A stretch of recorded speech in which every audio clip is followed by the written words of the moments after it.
কি দুর্বলতা বলুন দিন। যারা যুবক আছো তারা শুনবেন, কোনো ছেলে কোনো মেয়ে যদি কোনো ছেলেকে ফারাক্কা স্টেশনে খালি একবার ছোট্ট করে চোখ মেরে দেয়, এর আর ঘুম হবে না, 440 ভোল্টেজ মেরে দিবে ওকে, না খালি দাঁড়িয়ে মেরে দিলি বাস। ই ঘরে এসে বালিশ ছিঁড়ছে, মা বলছে বালিশ নিয়ে ওরকম করছে না, তুই বুঝবি না আমাকে 440 ভোল্টেজ মেরেছে। ওই যে আর আই লাভ ইউ বলে দিলে আর ঘুম হারাম, এই 4 দিন ঘুমবে না। যাই হোক, এই ছেলে বলছে হাম তো মর যাएंगे, हमारा साथ शादी नहीं होगी तो मैं मर जाऊंगा। তার বন্ধু বলছে আবে রুক, मैं तेरे साथ चलूंगा। যেদিনে বিয়ে সেদিনে 4-5টা বন্ধুকে নিয়ে বিয়ের মণ্ডপে হাজির। मेरे बाप के बोले आपने कहा है कि इसके साथ अगर शादी होगी तो मर जाएगी? बोले हाँ। बोले आप ज्योतिषी है? बोले हाँ। बोले किस चीज़ का? बोले मैं लोगों का भविष्य बताता हूँ। बोले अच्छा बताओ, अपने बारे में जानते हो, अपने भविष्य के बारे में? बोले जरूर मुझे मालूम है। बोले बताओ तो 2 मिनट के अंदर आपके साथ क्या होने वाला है? बोले क्यों, क्या होगा मेरे साथ? ये तखन निजेर बंधुके बोलছে, अरे ओ सर केटुआ, बंदूका निकाल, उसके सर पे पट्टी पे लगा बाबा का। बाबा को फुल कॉन्फिडेंस है, कुछ नहीं होगा, मैं 10 तक गिनूंगा, तू गोली चला देना, बाबा को कुछ नहीं होगा। ये এখন ঘুমতে লেগে যে ও কানপাটিতে বন্দুক লাগাইছে, 1 2 3 4 5 6 7, যখনই 8 বলেছে জ্যোতিষী মালটা বেহুশ হয়ে পড়ে গেছে। মেয়ের বাপকে বললে देखिए अंकल, जिसको अपने भविष्य के बारे में पता नहीं है लोगों का क्या भविष्य बताएंगे। শিয়ালদা স্টেশনে বসে আছে, স্টেশনে ছিঁড়া চট বিছিয়ে, ছিঁড়া চট বিছিয়ে শেখ কোথায় বসে আছে? চেয়ারে। মলি সাহেব চেয়ারে, আমি চেয়ারে। আল্লাহ আমাদেরকে ইজ্জত দিয়েছে, সে ছিঁড়া চটে বসে আছে। মালদা থেকে যাচ্ছে চাকরি করে, বর্ধমান থেকে যাচ্ছে চাকরি করে, কলকাতায় শিয়ালদায় 1 লাখ টাকা বেতন পায়। গিয়ে বলছে বাবা হাতটা দেখো তো, ও হাত দেখে বলছে ওরে বাবা রে, তোমার তো ভাগ্যটা একটু খারাপ যাচ্ছে, বইয়ের সঙ্গে ঝামেলা চলছে। ই দেখলে রাতের বেলায় প্রত্যেক দিন বইয়ের সাথে ঝামেলা। আচ্ছা আমাদের বেতন কত মৌলবীদের? 10,000 8,000 7,000 মৌলবীদের বেতন। তারপরও জীবনে আমাদের বউরা বলে না গলায় দড়ি দেবো, বিষ খাবো, ইঁদুর মারা বিষ খাবো। 70,000 বেতন পায়, 90,000 বেতন পায়, রোজ খালি বউ বলছে গলায় দড়ি দেবো। কারণ আমি বলে দেবো, এখন নয়, শুনেলেন। এই যে লোকটা দেখলো বলে কি করে ঠিক হবে? বলছে এই পাথরের আংটি পরে নাও, তোমার ভাগ্যটা ফিরে যাবে। এই পাথরের আংটি পরলে বিবির সঙ্গে মহব্বত হবে। আমি খালি চিন্তা করি, একজনও তাকে বলছে না যে তুই যে আমাকে ভাগ্যের পাথরটা দিচ্ছিস ওইটা নিজের হাতে রাখ, কাল থেকে মমতা খালার পাশে থাকবি। তুই হারাম কর ছিঁড়া চটে বসে কেন? কথাটা বুঝতে পারেননি? এখন আমি বর্ধমান থেকে এসছি, আপনার মনে হবে ইয়াসিন ভাই এলো, আমার আগের বক্তা বেনারস থেকে এসছে, উত্তরপ্রদেশ থেকে। হ্যাঁ বয়ান শুনলেন, তার আগের বক্তা আরও সব নাম আছে, গাদা বক্তা। যাই হোক, আমাকে যদি এখন এই গ্রামের একজন 1 লাখ টাকা মাসে ইনকাম করে, কত বললাম? 1 লাখ, আর আমার মাসে ইনকাম হচ্ছে 12,000 টাকা, তাহলে কারটা বেশি, 1 লাখটা না 12টা? 1 লাখটা বেশি। সে যদি আমাকে বলে মলি সাহেব এত ব্যবসা করছি মাসে লাখ টাকা, একটু মনে হচ্ছে যেন বরকতটা কমে যাচ্ছে, আমাকে একটা বরকতের তাবিজ দেন তো। তার দরকার না আমার, কথা বলে না, আমার দরকার তো। আচ্ছা আমাদের তাবিজে যদি বরকত হতো হুজুরের তাবিজে, বড় লোককে আগে হতো, হুজুর না সে। এরকম বুকা মৌলবি দেশে আছে যে লোককে বড় লোক করে নিজে গরিব থাকবে? আমি লয়। তাবিজে যদি বড় লোক হওয়া যেত আর বরকত হতো, বর্ধমানের রাইস মিলগুলো আমাদের বাপ বেটার হতো। মার তাবিজ আর একটা করে রাইস মিল টেনে তাদের বুঝতে পারেননি। আমি কি করতে মৌলবিগিরি করতে যাব? এই লটারির টিকিট যদি হালাল হতো আমরা মৌলবিরা ছেড়ে দিতাম। রোজ একটা করে কাঠ সকালবেলায় এক ঘর করে কাটতাম। যেদিনে 1 কোটি পড়ে যেত, তোর মসজিদ বুঝে লিগে আমি ঘর যাচ্ছি, 1 কোটি লেগ গিয়েছে। হারাম বলি তো আমরা মৌলবীরা কাটতে পারি না। রাসূল সাল্লাল্লাহু আলাইহি সাল্লামের হাদিস, যারা আল্লাহর রাস্তায় দ্বীনের পথে থাকবে, আল্লাহ তাদেরকে মৃত্যুকাল পর্যন্ত ইজ্জতের রুজি দান করবেন। জোরে বলুন সুবহানাল্লাহ। আল্লাহর রাস্তায় দ্বীনের পথে আমরা কি করছি আপনাকে দেখিয়ে দিচ্ছি। বেঈমান কাফেররা কতটা কামিয়াবি লাভ করেছে। আপনাদের এখানে বন্ধন লোন, গ্রুপ লোন নাই? আছে? এরপর বলুন, হ্যাঁ শেখ আপনার বেতন কত? বলুন বলুন। মাত্র 9,000 টাকা। কি বুঝলেন? উনি বলতে লজ্জা পাচ্ছেন, আমার বাপের বয়সে আল্লাহ হায়াতে বরকত দেখ। এরকম মানুষের ইলমের বহর আপনারা জানেন, আমরা জানি। ওনাদের জুতো সোজা করার যোগ্যতা আমাদের যতগুলো বক্তব্য দিয়েছে তাদের নেই। আমি জানি, আমি নাম পড়েই বুঝে নিয়েছি। কি বুঝলেন? আলেমরা বসে আছে। আচ্ছা, ইনার 9,000 বেতন, আর একজন টোটো চালায়, তার মাসে 30,000 রোজগার। 30টা বেশি না 9,000টা বেশি? 30টা।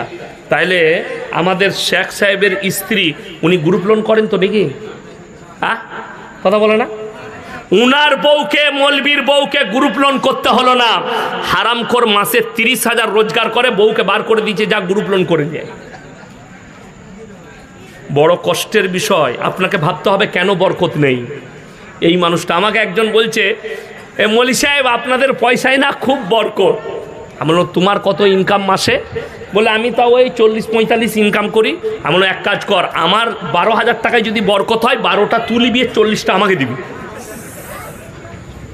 কথা বুঝতে পারেননি? খেপা, বরকত টাকাটার নয়, বরকত হচ্ছে এই ইখলাসের বরকত। তোমার জানা নেই, আজকে আমাদের বাড়িতে না দিন আছে, না নামাজ আছে, না দিনদারি আছে, না কোরআনের তেলাওয়াত আছে, না ইসলামী তালিম আছে। না থাকার কারণে আজকে আমাদের কাছ থেকে বরকত উঠে চলে যাচ্ছে। তবে তো তুমি দাইয়ুস কোনোদিন জান্নাতে প্রবেশ করবে না। দাইয়ুসকে এই যে লোকরা নিজেদের বিবিকে বন্ধন লোন আর গ্রুপ লোন করার কারণে বেপর্দা করে রাস্তায় ঠেলে দিচ্ছে, বেবদ্দিন করে রাস্তায় ঠেলে দিচ্ছে, তারা হচ্ছে দাইয়ুস। أهلكنا أشياءكم فهل من مزكر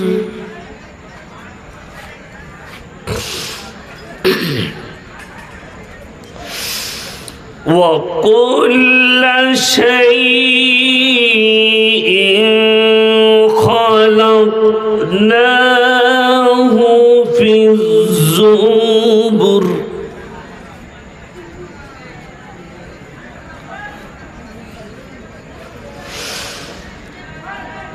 إن المتقين في جنات ونهر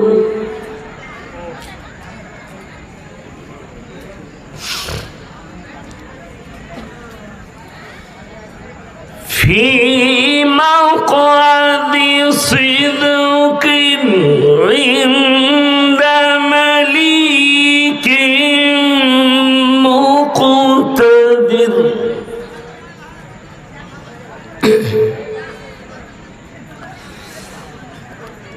بسم الله الرحمن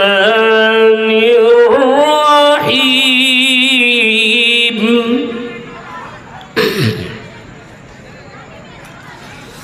إنا أعطيناك الكوثر فصل لربك وانحر فصل لربك وانحر إن شانئك هو الأبتر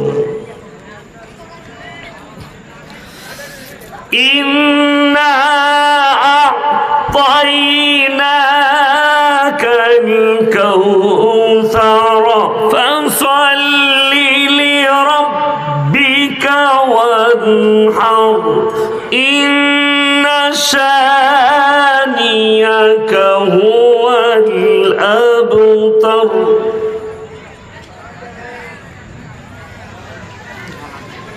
فصل لربك وانحر إن شانئك هو الأبتر صدق الله العظيم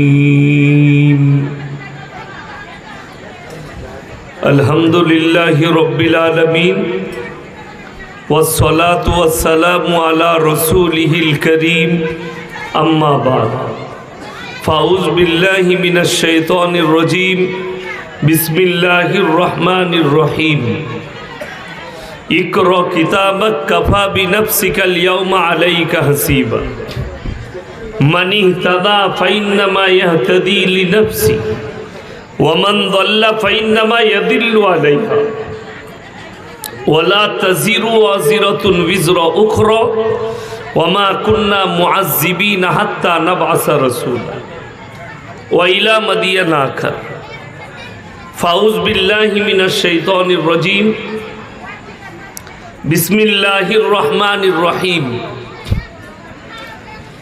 يا أيها المزمل قم الليل إلا قليلا نصفه أو انقص منه قليلا أو زد عليه ورتل القرآن ترتيلا إلى آخر الآية خيركم من تعلم القرآن علمه كما قال عليه الصلاة والتسليم মাননীয় শ্রদ্ধেয় জ্ঞানী গুণী মানী সম্মানী আজকের এই জলসার মাননীয় সভাপতি মহাশয়, শ্রদ্ধের উলামা একরাম, হুফাজ একরাম এবং আমার জ্ঞানী গুণী মানী সম্মানী মাননীয় শ্রোতামণ্ডলী, পর্দার অন্তরালে পর্দা নসিব মায়েরা এবং বোনেরা, আল্লাহর বড় দয়া কৃপা ভালোবাসা আমাদের প্রতি, গোটা বিশ্বের প্রতি। সবাই আল্লাহ শুকর আদায় করে হৃদয় থেকে বলি আলহামদুলিল্লাহ। তারপরে পরে বিশ্ব নবী জানাবে মুহাম্মাদুর রাসূল আল্লাহ, সকলে বলুন সাল্লাল্লাহু আলাইহি ওয়াসাল্লাম।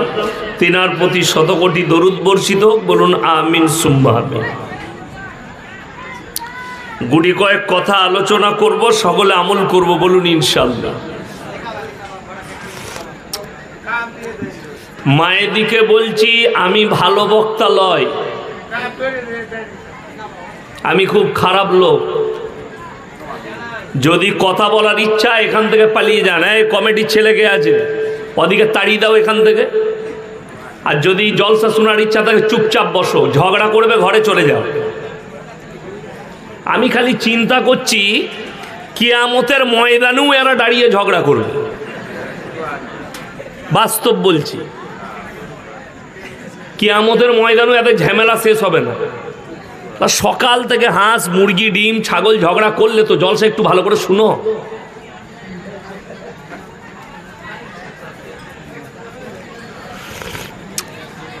এখন লোকে বলবে আপনি মেয়েদের জন্য বেশি বলেন, কেন বলবো না, আপনারা বিচার করুন। এই রাত 1টা বাজে এখনো ওদের কথা শেষ হয়নি।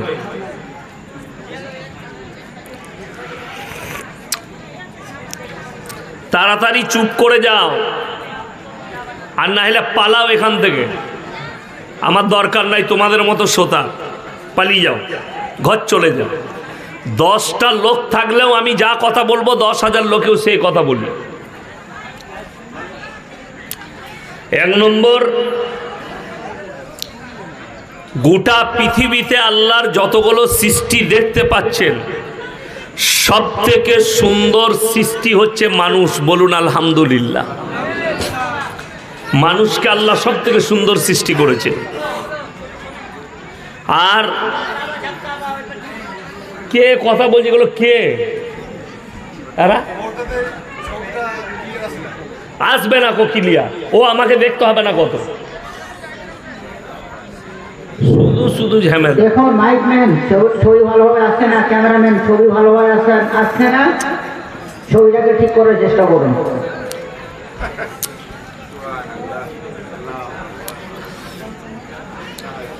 কোরআনে সূরা কাহাফের একবারই প্রথম পৃষ্ঠায় আছে, ইন্না জাআলনা মা আলাল আরদি যিনাতাল লাহা লিনাবলুয়াহুম আইয়ুহুম আহসানু আমালা। গোটা পৃথিবীটা সুসজ্জিত করেছি, সাজিয়েছি শুধুমাত্র আমার বান্দাদের জন্য। বলুন সুবহানাল্লাহ। পাহাড় পর্বত, নদ নদী নালা, যা কিছু দেখছেন, ফল ফ্রুট ফুল পশু পক্ষী, সব আমি আমার বান্দাদের জন্য করেছি। আল্লাহ বান্দার কাছ থেকে একটা জিনিস চেয়েছেন, সেটা হচ্ছে নেক আমল, সৎ কর্ম, ভালো কাজ। আল্লাহ একটা জিনিস চেয়েছেন, নেক আমলটা। আমি কিন্তু এখনো বক্তব্য শুরু করিনি। আমার বক্তব্য সবাই নিতে পারে না, অনেকজন উঠে পালিয়ে যাবে আমি জানি। যার গায়ে চুলকানি হবে সে পালিয়ে যাবে। আমি এখনো বক্তব্য শুরু করিনি। আমি আগে আল্লাহকে চিনাবো, তারপরে মূল বক্তব্যে যাব। আমরা যে মানুষ, আল্লাহ জীবন দিয়েছেন, আমাদের জীবনে তিনটে অংশ আছে। কটা বললাম বাবা? তিনটে। একটা হচ্ছে আল্লাহর নিজস্ব, আর একটা আল্লাহ তাআলা পোকা মাকড়ের জন্য করেছেন, আর একটা হচ্ছে আমাদের নিজস্ব। আল্লাহর কি? রূহটা হচ্ছে আল্লাহ। রূহ মানে জান। এই মালদা মুর্শিদাবাদ ডিস্ট্রিক্টে যত ডাক্তার আছে সবাইকে এক কাছে করুন, আর একটা প্রশ্ন করুন যে আপনারা এত রোগী ফাড়ছেন, কেউ পেট ফাড়ছে, কেউ পিঠ ফাড়ছে, কেউ ব্রেন ফাড়ছে, কেউ হাড়ের ডাক্তার, তাদেরকে জিজ্ঞেস করুন আল্লাহ মানুষের মধ্যে রূহটা কোথায় রেখেছে। আজ পর্যন্ত কোনো ডাক্তার এর সূত্র দিতে পারেনি যে মানুষের মধ্যে আল্লাহ জানটা কোথায় রেখেছে। নবীজি সাল্লাল্লাহু আলাইহি ওয়াসাল্লাম আল্লাহকে প্রশ্ন করলেন, ওয়ায়াসালুনাকা আনির রূহ, ওগো আল্লাহর রূহটা কি? আমার আল্লাহ উত্তর দিলেন নিজে, কুলির রূহু মিন আমরি, রূহ হচ্ছে আমার আল্লাহর হুকুম। কোরআনে 30 পারায় আছে, ওয়ান্নাজিয়াতি গরক। গরক শব্দের অর্থ হচ্ছে ডুব মারা। বাচ্চারা পানিতে ডুব মারে, আমরা গোসল করতে গেলে ডুব মারি। আল্লাহ কোরআনে কসম খেলেন, কার? ওই ফেরেশতার কসম যারা আমার হুকুমে তোমাদের দ্রুত গতিতে তোমাদের শরীরে ডুব মেরে তোমাদের আত্মাকে হরণ করে নিয়ে আসে, জানকে কবজ করে নেয়, তার কসম আল্লাহ খেলেন। এখন এই রূহ হচ্ছে আল্লাহর। শরীরটা আল্লাহ তাআলা পোকা মাকড়ের জন্য সৃষ্টি করেছে। আমরা মরে যাওয়ার পরে কবরে যাই না? যাই না? কবরে যাই। কবরের শরীরের মাংসগুলো কারা খায়? পোকা মাকড়। তাহলে রূহ আল্লাহর, শরীরটা পোকা মাকড়ের। আপনার আমার জীবনের রইল কি? টাকা, সম্পদ, বল, দল, যা শক্তি, কোনটা আমাদের কাজে লাগবে ওইটাই হচ্ছে আসল। আমাদের যেটা নিজস্ব সেটার নাম হচ্ছে নেক আমল। সৎ কর্মটা আপনার কাজে লাগবে। আমরা জীবনে যে সৎকর্ম করি ওই সৎ কর্মটাই আল্লাহর কাছে একমাত্র কাজের। যে সৎকর্মটা করবেন ওটাই আল্লাহর কাছে কাজে লাগবে, বাকি টাকা সম্পদ দৌলত কিছুই কাজে লাগবে। কোরআনে ওই জন্য মানুষের জন্যে আল্লাহ মারাত্মক শব্দ ব্যবহার করেছেন, ইন্নাল ইনসানা খুলিকা হালুয়া। আমি মানুষকে অসহায় আর দুর্বল সৃষ্টি করেছি, মানুষ সবল নয়। যারা আজকে পৃথিবীর বুকে নিজেদিকে শক্তিশালী বলছে, পাওয়ারফুল বলছে, একজনও আমার আল্লাহর কাছে শক্তিশালী নয়। বর্তমানে সব থেকে সুরক্ষায় থাকে পৃথিবীর দুটো প্রেসিডেন্ট। একজনের নাম হচ্ছে ডোনাল্ড ট্রাম্প, আমেরিকার প্রেসিডেন্ট, আর একজন হচ্ছে ভ্লাদিমির পুতিন, রাশিয়ার প্রেসিডেন্ট। যারা একদম ঘোড়া টোপে থাকে, যাদিকে টাচ করতে কেউ পারবে না। এমনকি আমেরিকার প্রেসিডেন্টের কাছে যে গাড়িটা আছে, ওই গাড়িতে বসে গেলে গাড়িতে মিসাইল লাগবে না, গোলা বারুদ লাগবে না, গুলি লাগবে না, কোনো কিচ্ছুই আসর হবে না। এখন আপনি আমি বলবো যে না, আমেরিকার প্রেসিডেন্ট তাইলে খুব সুরক্ষায় থাকে, তাইলে তার দুর্বলতা নাই। আল্লাহর কসম, তারপরেও দুর্বলতা আছে। যদি লোহার ঘরের মধ্যে কেউ থাকে আর তার মৃত্যুর সময় হলে মালাকুল মউত এলে আর কেউ আটকাতে পারবে? কথা বলে না, পারবে না। তাহলে জানতে হবে দুনিয়াতে যত শক্তি থাক আমার আল্লাহর কাছে দুর্বল। আল্লাহর কসম, বর্তমানে যতগুলো মানুষ, যতগুলো জানদার দুনিয়াতে বেঁচে আছে, আমরা কেউ নিজের ইচ্ছায় বেঁচে নেই, সব আমার আল্লাহর ইচ্ছায় আর আল্লাহর দয়ায় আল্লাহ আমাদেরকে বাঁচিয়ে রেখেছে। একটা মানুষের ক্ষমতা নেই একটা চোখের পালক মারাতে।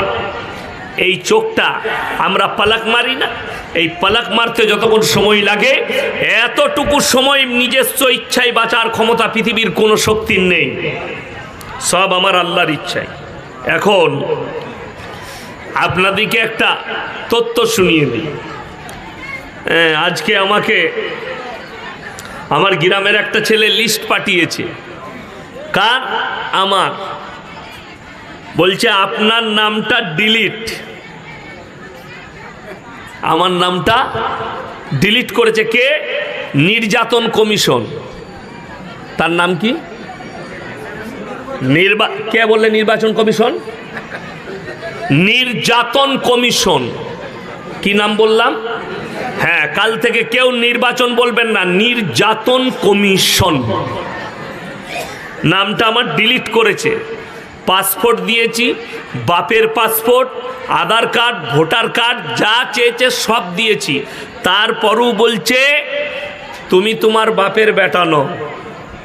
আমার বাপ ভারতীয়, আমার মা ভারতীয়, আমার আরো ভাইরা ভারতীয়, আমার দুটো বোন ভারতীয়। আমাকে বলছে তুই বাংলাদেশে যা, বুঝে কর।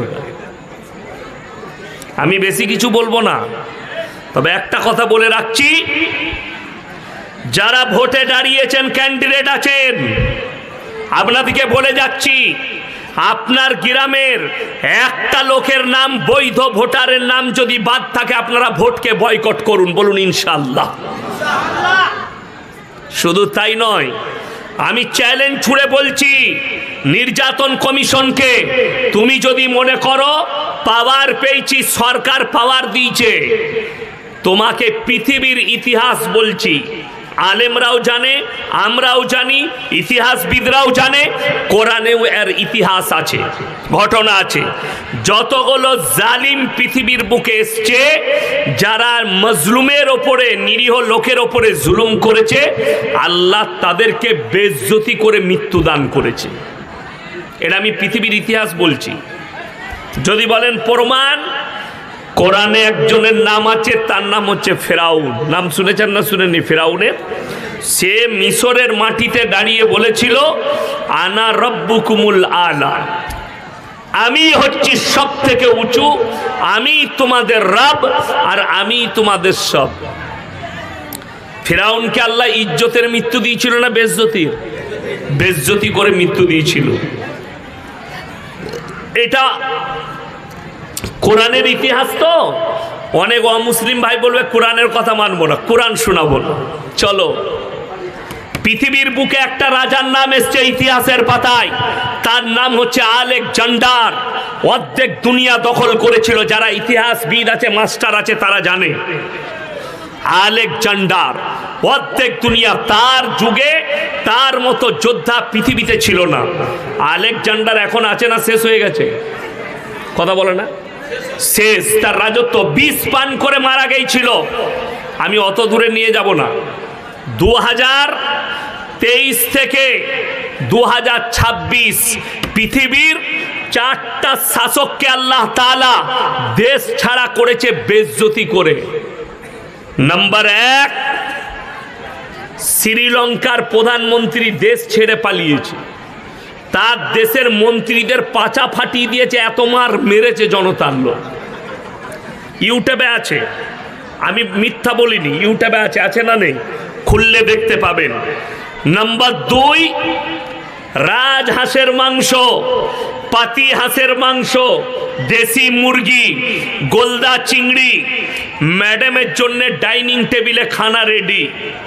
গোসল করছেন, বেরিয়ে শাড়ি পরছেন, খানা খাবেন। সেনাপ্রধান ঢুকে গেল, আপনার হাতে 40 মিনিটের মধ্যে আপনাকে দেশ ছেড়ে পালাতে হবে। হেলিকপ্টার রেডি আছে, জনস্রোত আসছে, আপনাকে হত্যা করে দিবে। রাঁধা ভাত আমার আল্লাহ খেতে দেয়নি, ওই মেহমানটা আমাদের দেশেই আছে। নাম আমি করব না। সমঝদারোं के लिए ইশারা কাফি है। যারা বুদ্ধিমান তারা জানে মেহমানটা আমাদের দেশেই আছে। আমি একটা দেশি মুরগি রেখেছি, দাওয়াত করে খাওয়াবো। হ্যাঁ, তাকে দাওয়াত করবো আমি। আমাকে একজন বাংলাদেশের লোক কমেন্ট করেছে, তোমার জন্যে হাসিনার 30% গদি গেছে। আমি আর বাংলাদেশে যাচ্ছি না, হারামখোররা মারবে আমাকে। যাই হোক, এই 2 নম্বর গেল। 3 নম্বর, বাশার আল আসাদ, সিরিয়ার প্রেসিডেন্ট, যার গোডাউনে 4,500 কোটি টাকার 4 হুইলার রাখা আছে। যে বলেছিল দেশের একটা লোকও আমাকে গদিচ্যুত করতে পারবে না। আল্লাহ তাকে দেশ ছেড়ে কোথায় লুকিয়েছে কেউ জানে না। যদি দেশের লোক পেত তাকে হত্যা করত। 6 মাসও হয়নি, নেপালের প্রধানমন্ত্রী দেশ ছেড়ে পালিয়েছে। আবার একটা হেলিকপ্টারে দেখলাম মন্ত্রীরা ঝুলে ঝুলে পালাচ্ছে, একজন আবার দেখছি তার বউকে নিয়েছে সাথে। আর একজনকে দেখলাম পানিতে ছুটছে মন্ত্রী, আর তার পাছায় জনতার লোক বাড়ি মারছে, ইয়ং ছেলেরা। তোরা যে বলছিলি লালবাতি গাড়ি, তোরা যে বলছিলি বডিগার্ড, মালগুলো গেল কোথায়? আল্লাহর কসম, নির্যাতন কমিশন তুমিও শুনে নাও। যেদিনে এই গরিব দুঃখী নিরীহ মুসলমান, দলিত, আদিবাসী এদের চোখের পানিটা আল্লাহর কাছে কবুল হবে, সেদিনে তুমি আন্ডারপ্যান্ট খোলারও সময় পাবে না। এটা চ্যালেঞ্জ দিলাম। তুমি যত পারবে নাম কাটো। তোমার বাপের হিম্মত নাই যে আমাদেরকে দেশ থেকে তাড়াই। দেশ আমাদের, আমরা দখল করেছি, আমরা আজাদ করেছি ইংরেজদের কাছ থেকে। যে কাগজটা বলবে, নির্যাতন কমিশনকে বলছি, আপনি নিজের কাগজগুলো দেখিয়ে দেন। যে কাগজটা দেখাবেন ইনশাল্লাহ আমি সেই কাগজটাই দেখাবো। আপনি দেখান আপনার কাছে, আপনি যে দেশের নাগরিক, তার বৈধ কাগজ আপনার কাছে কি কি আছে, সেই কাগজটা আমরা প্রত্যেকটা মুসলমান ইনশাল্লাহ দেখাবো। আমি দুঃখের সঙ্গে বলছি, দুঃখের সঙ্গে কোন মুসলমান, কোন দলিত, কোন আদিবাসী ভাই, কোন মতুয়া ভাই, আপনারা কেউ আত্মহত্যা করবেন না ভয়ে। আত্মহত্যা আপনারা করবেন না। যদি আত্মহত্যা করতে হয় ভয়ে, যে অন্যায় করেছে সেই নির্যাতন কমিশন আত্মহত্যা করুন। আপনি কেন করবেন? আপনি দেশের নাগরিক, আপনি কাকে ভয় খাচ্ছেন? আপনাকে তাড়িয়ে দিবে? কে বলল তাড়িয়ে দেবে? এদের বাপের হিম্মত আছে। আল্লাহর কৃপায় মোবাইল খুলে দেখলেন আমাদের অনেকগুলো উকিল বাবু, তারা নিজেদের নম্বর দিচ্ছে যে আমরা ফ্রি সার্ভিস দেবো। তার মধ্যে একজন আছে, মনে হয় উত্তর দিনাজপুরে বাড়ি, মুফাক্কিরুল ইসলাম, তাই না? দিনাজপুরে বাড়ি। আমি ওনার মোবাইলে ফেসবুকে দেখলাম উনিও হেল্পলাইন নম্বর দিচ্ছেন যে আপনারা যোগাযোগ করুন, আমরা ফ্রি আপনাদের জন্য সহযোগিতা করব। যাদের নাম আসেনি, ডিলিট হয়েছে, যে প্রসেসিং আছে প্রসেসিং করুন। এদের বাপের হিম্মত নাই আপনাকে দেশ ছাড়া করি, অসুবিধা নেই। নাম্বার 2, হাত তুলে সবাই বলুন তো, আমরা আল্লাহকে বিশ্বাস করি ইনশাল্লাহ? করেন তো? আচ্ছা, আল্লাহকে বিশ্বাস করলে আল্লাহর সব হুকুম মানতে হবে না হবে না? হবে। আল্লাহ যেগুলো নিষেধ করেছেন করা যাবে? করা যাবে না। এরপরে আমি বক্তব্য শুরু করব। যার গায়ে চুলকুনি হবে উঠে পালিয়ে যাবেন, সময় আছে, ঘুমিয়ে যান, ফজর পর্যন্ত ঘুমিয়ে যান, নেকি পাবেন। এই থানাটা কোন থানা? ফারাক্কা। ফারাক্কা থানা। আচ্ছা, ইমানদারির সঙ্গে বলুন তো, ইসলামী শরীয়তে আমাদের মুসলিম ধর্মে সুদ খাওয়া হালাল না হারাম? হারাম। তাহলে এই ফারাক্কা থানায় একটাও মুসলমান সুদ খায় না? কথা বলে না? খায়। আমি কিন্তু কারো বাঁয়ে বোয়ানো লোক নয়। আমাকে কমিটির লোক যদি বলে হুজুর এই সব কথা বক্তব্য দিবেন, আমি নেমে পালিয়ে যাব, গাড়ি রেডি আছে, পয়সা ফেক তামাশা দে। আমি কারোর বানানো বক্তব্য দিই না। হ্যাঁ, শেখ বসে আছেন, আলেমরা বসে আছেন, ইনারা যদি বলে দেয় না আপনি ভুল বলছেন, সুদ খাওয়া হালাল, আল্লাহর কসম কাল থেকে আর জলসা করব না। আল্লাহর কসম খেয়ে বললাম, জলসা বন্ধ করে দেবো। ব্যবসা আছে, ব্যবসা করেই খাবো, কোনো অসুবিধা নাই। মাদ্রাসা আছে, মাদ্রাসায় পড়িয়ে খাবো, কিন্তু প্রমাণ দিতে হবে। কোরআন বলছে ওয়াহাল্লাল্লাহুল বাইয়া ওয়া হাররামার রিবা, সুদকে হারাম করেছি, ব্যবসাকে হালাল করেছি। হারাম জানার পরে যে ব্যক্তি সুদ খেলো, এ যেন সর্বপ্রথম আল্লাহর সঙ্গে যুদ্ধ ঘোষণা করবে।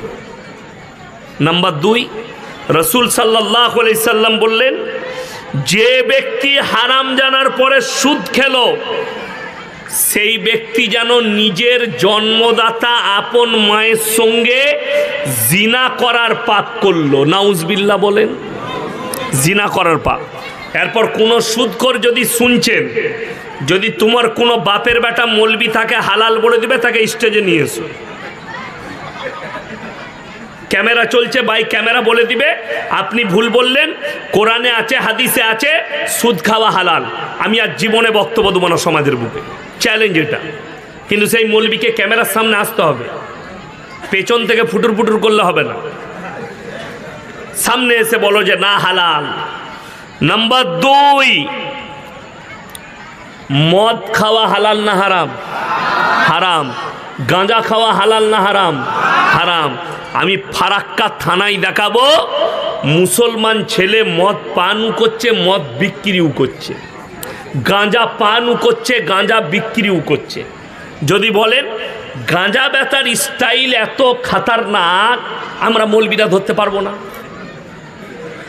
ভালো চায়ের দোকান, দারুণ চা বানায়, আমরা মৌলবী, ও ইয়াসিন সাহেব আপনি আসুন আসুন, এ চেয়ারটা মোচ রে, মুছে দিলে বসলাম, বলে স্পেশাল চা বানাতো মৌলী সাহেবের লেগে, আমার লেগে স্পেশাল চা হচ্ছে। আরও 2টো ছেলে বাইক নিয়ে ঢুকলো, অ্যাপাচি, কি বুঝলেন, চুলগুলো শুয়োরের মতো কেটেছে, ঢুকে বলে করে, ভাই 2 খান চা দিস তো, আর 2টো দিস। আমি চিন্তা করলাম আল্লাহ, 2 খান চাটা বুঝতে পারলাম, আর 2টো দিস ওই মালটা কি, ওটা তো বুঝতে পারলাম না। ওই 2টো হচ্ছে গাঁজার পুড়িয়া, হারামখোর চাও বিক্রি করছে, তলায় তলায় গাঁজার পুড়িয়া বেচছে। আবার এই চা দোকানি জুম্মার দিনে বগলে আতর লাগিয়ে ফাঁস কাতারে, আল্লাহ যা বুঝে করগা। তাহলে ইমাম সাহেবই কি করবে আর ফেরেশতারাই কি লিখবে? এর জন্যে বাস্তব বলছি, লটারির টিকিট হারাম না হালাল? হারাম। আপনি ফারাক্কায় চলুন, ধুলিয়ানে চলুন, আপনার উমরপুরে চলুন, বেলডাঙ্গায় চলুন, পলাশিতে চলুন, হাই রোডে যে জটা মোড় পড়বে, মুসলিম ছেলে লটারি বিক্রি করছে, লটারি কাটছে। ঠিক বললাম না ভুল বললাম? আপনি চলুন কালিয়া চকে দেখিয়ে দেবো, চলুন সুজাপুরে দেখিয়ে দেবো, চলুন ধুলিয়ানে দেখিয়ে দেবো। আমার থানাটার নাম হচ্ছে গলসি। কি বললাম? গলসি। যেমন আপনাদের এটা 34 নম্বর, আমার বাড়ির ওপর দিয়ে গেছে Delhi road, Kolkata to Delhi road 6 lane, এটা 4 লেন, আমারটা 6 লেন। তো গলসি বাজার, সেখানে একদিন বাস স্ট্যান্ডে দেখছি একটা মুসলিমদের ছেলে টেবিল লাগিয়ে লটারি বেচছে। যা হারাম কাজ করছে দেখছি দুটো ফটো লাগানো আছে। কোথাকার? একটা পাথর চাবড়ির আর একটা আজমিরের। আমি তাকে বললাম, ভাই এইগুলো কি? ওই যে হুজুর বরকত হবে। আমি বলবে লটারিতে খাজা বাবার বরকত, বিরাট ব্যাপার, নাউজবিল্লাহ। আমি বলে এদিকে কে বুঝাবে সমাজকে?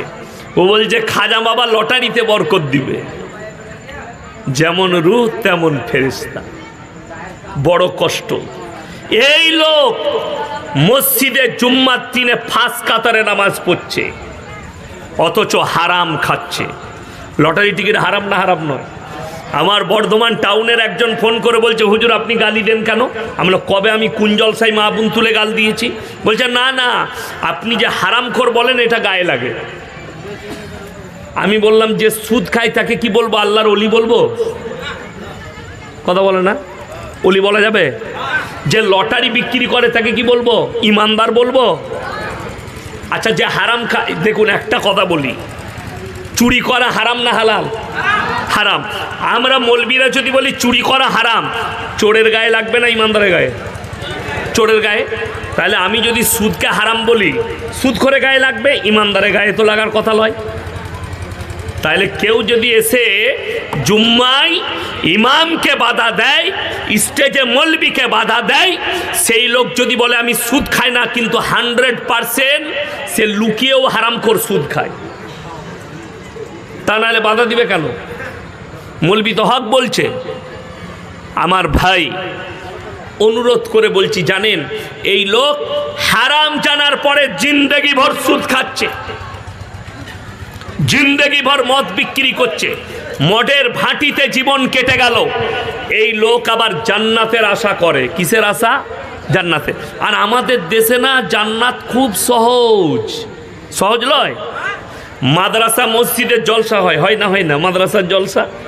আমি তো অনেক মাদ্রাসার জলসা করি। কি বুঝলেন? দুঃখের বিষয়, মাদ্রাসায় আদায়কারী বক্তা আসে না? আদায়কারী বক্তা আসে। এখন আদায়কারী বক্তা বলে দিলে, আমার বাবাজিরাম, যারা আল্লাহর রাস্তায় মসজিদে 1000 টাকা দিবে আল্লাহ তাদেরকে জান্নাতুল ফিরদৌস দেবে। এখন সুদখোর মনে মনে ভাবলে মৌলী সাহেব তো জান্নাত দিচ্ছে, সেটা চান্স লাগিয়ে দে। 2000 টাকা যেমনি দিলে মৌলী সাহেবকে, আর আমাদের দোয়া, আহারে বান্দারে গোদাই বসে ছিল, আর ছিল কি না ছিল, 2000 দিল, দিয়ে তাকে জান্নাতে ভরে দিল। যা বুঝা কর। সুদখোর মনে মনে ভাবছে এরকম মৌলবি লাগবে। তুমি বলেছো ইয়াসিন সাহেবকে, মৌলী সাহেব আমি সুদখোর, সুদের টাকা দিচ্ছি, তুই একবার খালি কোনো বাপের বেটা হলে আমার সামনে কোনো জলসা এসে বলবে, আমার জুতোটা পাশেই নামানো থাকে, তার মুখে মারবো। বাস্তব কথা বলছি। তুমি যদি কোনো মসজিদের মতোয়াল্লিকে, সেক্রেটারিকে বলো যে আমি সুদের টাকা দিচ্ছি, টাকা লিবে? হ্যাঁ, লিবে না। অর্থাৎ তুমি লুকিয়ে। একজন আমাকে বলছে বর্ষার সময় এত পানি হচ্ছে, এত পানি, জমি ডুবে যাচ্ছে আমার এলাকায়। তো কি বলছে জানেন? মৌলী সাহেব কি দোয়া করছো, পানি বন্ধ করতে পারছো না? সালা দোষ আমার।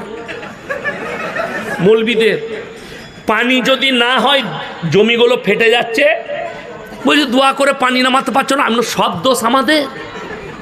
কিন্তু ও বলছে আমি মদ খাবো, গাঁজা খাবো, নামাজ পড়বো না, রোজা রাখবো না, তোমাকে পয়সা দিয়ে ইমাম রেখেছি, তোকে দোয়া করে পানি নামাতেও হবে, বন্ধ করতেও হবে। এমন আমাদের দোয়া কি করে কবুল হবে? বলছে কেন হবে না? এমন হারামখোর, আমাদিকে সুদখোরের ঘরে ভাত খাওয়াচ্ছিস, গাঁজাখোরের ঘরে। কোন মসজিদের সেক্রেটারি বাপের বেটা মসজিদের মেম্বারে দাঁড়িয়ে বলতে পারবে না যে প্রকাশ্যে যারা সুদের কারবার করছো তারা না ইমামকে ভাত দিবে, না মসজিদের সঙ্গে তার কোনো সমাজের সম্পর্ক থাকবে। বলেছে আজ পর্যন্ত কেউ? বলতে পারেনি। কি করে বলবে? আমি আপনাকে পশ্চিমবাংলায় দেখিয়ে দেবো। আপনাদের শুধু মুর্শিদাবাদে ফারাক্কাই নয়, গোটা পশ্চিমবাংলায় দেখাবো। আরে শুধু ইমামদের দোষ, মসজিদের সেক্রেটারি বলবে কি করে? আমি পশ্চিমবাংলায় 1000 মসজিদ থাকলে 500 খালি সুদখোর আর চোর আর লোকের মেরেলিয়া লোক মসজিদের সেক্রেটারি হয়ে বসে আছে। আমি বললেই খারাপ বলবি, যত আমাকে গাল দিবি দে, কিন্তু বাপের হিম্মত নয় সামনে এসে দিবি, শ্বাস নালিটা উকুড়ে দেবো। আমার বর্ধমানে ঘর হতে পারে, তো দলিল থাকলে যে না, যে লোক সুদ খায়, যে লোক লোকের মেরে লিয়েছে, আমি আমার এলাকায় দেখিয়ে দেবো। বর্ধমান জেলায়, কি বুঝলেন, বর্ধমান জেলায় দেখাবো লোকের ভাইয়ের সম্পত্তি মেরে লিয়েছে। বর্ধমান টাউনে ঘটনা 1 বছর আগেকার। বাপ ভর্তি হয়েছে নার্সিংহোমে, আইসিইউতে আছে, বাপ মরে যাবে, বেটা সারা রাত দোরগোড়ায় বসে আছে আইসিইউর বাইরে। আল্লাহ আমার বাপকে বাঁচিয়ে দাও আল্লাহ। যেমনি আয়া এসে বলেছে, দাদা আপনার বাবা না মারা গেছে। হ্যাঁ, মরে গিয়েছে? তাকে ডেকে বলছে, শোন 10,000 টাকা রাখ, কেউ কি বলিস না। হালা পকেট থেকে কাগজ বার করে মরা বাপের টিপ লিখছে, মরা বাপের টিপ মেরে লিয়েছে। বাপ চলে গেল, জানাজা হয়ে গেল, সব কিছু হয়ে গেল, দাফন হয়ে গেল। 1 সপ্তাহ পরে আর পর মেজো ভাই আর ছোট ভাই বলছে, ভাই এবার সম্পত্তিগুলো ভাগ কর। ভাগ কর কি বে, সব তো আমার। বলে কি করে হলো? বলে হ্যাঁ, তা বাপ আমাকে লিখে দিয়ে চলে গেছে, ও তো টেম মিল দিয়েছে মরা বাপের। এরা দেখলে কখন লেখালেখি হলো। ছোট ভাইটা একটু শিক্ষিত, স্যার সন্দেহ হয়েছে, নার্সিংহোমে এসে সিসি ক্যামেরা চেক করেছে, দেখছে মেয়েটাকে 10,000 দিয়েছে, হারামখোর ভেতরে ঢুকে বিলাং কাগজে মরা বাপের টিপ লিয়েছে। আবার সে যেসে লয়, সে আবার উমরা হাজি, উমরা করেইছে। সে আবার যেসে লয়, সে আবার মসজিদের সেক্রেটারি। ক্যামেরায় আমি বাই ক্যামেরা বলছি, সে শুনতে পাবে, সে দেখতে পাবে। তোর বাপের হিম্মত হলে আমার সঙ্গে সামনাসামনি টক্কর নিবি। আমি তো নাম করি নাই, নাম করব না কারো, কেন? ওই নাম করতে গিয়ে আমি কেস খেয়েছি, কিন্তু আমি তো বলতে পাবো। হ্যাঁ, নাম করি নাই।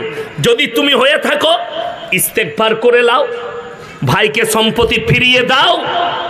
আমার বন্ধুগণ, আমার ভাই শুনে নেন, অনেকজন মনে মনে করছে এই লোক যখন তাহাজ্জুদ পড়ে ওর জান্নাত কনফার্ম, এই লোক দান করে জান্নাত কনফার্ম। বড় কষ্ট লাগে। আমি জাত তার দলিল দেবো না, আমার বাপ দাদুর দলিল দেবো না। 2.5 লাখ, তার থেকেও বেশি আমার জালসা ছুটছে ইউটিউব, ফেসবুক, টুইটারে। কোনো জায়গায় আমি নিজে থেকে আমার বাপের পরিচয় দিই। আমার আব্বার নাম বললে ইনারা চিনে যাবেন, বিজ্ঞ আলেম হযরত মাওলানা শওকত আলী মাজাহিরি আমার আব্বা। এখন 80 বছর বয়স হয়েছে। মোবাইল খুললে আমার বাপকেও দেখতে পাবেন আপনারা, এখনো কাছে কাছে জলসা করে। বিয়ে দিয়ে দেবো, কেঁদে মরে যাবি, ওটা আমার বাপের ডায়লগ। মোবাইলে যেটা দেখেছো ওটাই হচ্ছে আমার আব্বাজি মাওলানা শওকত আলী মাজাহিরি। আমি হচ্ছি তার সন্তান। আপনারা চিনেন না বলে আমি পরিচয় দিলাম। আমি যার কথা বলবো তিনি হচ্ছেন পৃথিবীর আদি থেকে অন্ত পর্যন্ত সৃষ্টির শ্রেষ্ঠ হযরত মুহাম্মদ মুস্তাফা। সকলে বলুন সাল্লাল্লাহু আলাইহি সাল্লাম। আমার বন্ধুগণ, আমার ভাই, আল্লাহর নবী হাদিসে আছে, খবর এলো আপনার চাচা যান মৃত্যুশয্যায় আছেন, মারা যাবেন। নবীজি ছুটলেন। যারা মনে মনে ভাবছেন না মৌলবীকে টাকা দিয়ে জান্নাত করে নেবো, ইয়াসিন সাহেবকে পয়সা দিয়ে ভাড়া করে দোয়া করে জান্নাতে পাঠাবো, তাদেরকে অনুরোধ করে বলে যাচ্ছি, এই আপনারা জানেন এটা মুর্শিদাবাদ জেলা, তো মুর্শিদাবাদ জেলা পাশেই আছে বীরভূম জেলা। বীরভূম জেলায় হজ হয় চৈত্র মাসে, আপনারা জানেন? এরা জানে না, অথচ মুর্শিদাবাদের লোক যাচ্ছে পায়ে হেঁটে, পায়ে হেঁটে। আমি আসার সময় কুলিতে দাঁড়িয়ে চা খাই। হাজি সাহেবের হোটেল আছে কুলিতে, তার ছেলেরা এত ভালো, যত বক্তা পেরোয় চা খায়, খাবার খায়। আমাকে ভেজা ফ্রাই, কাবাব আর রুটি খাওয়ালো আর চা খাওয়ালো। আমাকে বললে হুজুর কোথায় আছে? আমি বললাম ফারাক্কায়। আলহামদুলিল্লাহ। সে বলছে এই কদিন এত ভিড়, সব পায়ে হেঁটে যাচ্ছে। কোথায়? বলে পাথর চাবড়ির মেলা যাচ্ছে। খালা বলছে পায়ে হেঁটে গেলে হজের নেকি পাবো। আমি খালি চিন্তা করছি আল্লাহ এদিকে কি ডিজাইনের মার কবরে দিবে। বাদ দিয়ে দেন। আপনাকে যেটা বলছি, নবী মুহাম্মদ সাল্লাল্লাহু আলাইহি সাল্লাম চাচা জানের হাতটা টিপে ধরলেন আর বললেন, হে আমার চাচা, আমি মুহাম্মদ আল্লাহর নবী, আপনার ভাইপো, একবার খালি কলমাটা পড়ে নিন, আমি আল্লাহর কাছে আপনার জন্য কেঁদে কেঁদে ক্ষমা চাইব। আল্লাহর নবী সাল্লাল্লাহু আলাইহি সাল্লামের চাচা জানের উত্তর কি এলো জানেন? আমি যদি বার্ধক্যে কলমা পড়ি, লোকে বলবে মৃত্যু ভয়ে কলমা পড়েছে, আমি কলমা পড়তে পারবো না। আল্লাহ তাআলা আয়াত পাঠালেন নবীজির কাছে, ইন্নাকা লা তাহদি মান আহবাবতা ওয়ালাকিন্নাল্লাহা ইয়াহদি মান ইয়াশা। সকলে বলুন, হিদায়েতের মালিক কে? হিদায়েতের দপ্তরটা আমার আল্লাহর হাতে। আমার ইচ্ছা নেই তোমার চাচা কলমা পড়তে পারবে না। নবীজির চোখ দিয়ে পানি। চাচা যান চলে গেলেন। এরপরে নবীজি আল্লাহকে কি বললেন? ওগো আল্লাহ, তুমি আমাকে যতদিন না নিষেধ করবে, আমি আমার চাচার জন্য কেঁদে কেঁদে ক্ষমা চাইব। নবীজি চাচার জন্য কাঁদছেন, ক্ষমা চাইছেন। আমার আল্লাহ কি বললেন জানেন? জিবরিল আমিনকে পাঠালেন, নবীকে নসিহত করলেন, উপদেশ দিলেন। কি উপদেশ? মা কানা লিন নবিয়্যি ওয়াল্লাযীনা আমানু আইয়াস্তাগফিরু লিল মুশরিকিন ওয়ালাউ কানু উলি কুরবা। হে আমার নবী, শুনে নাও, যারা মুশরিক হয়ে, বেঈমান হয়ে, কাফের হয়ে, বদ্দিন হয়ে মারা যাবে, তাদের জন্য দোয়া করতে পাবে না, যদিও তারা তোমার নিকটতম আত্মীয় হয়।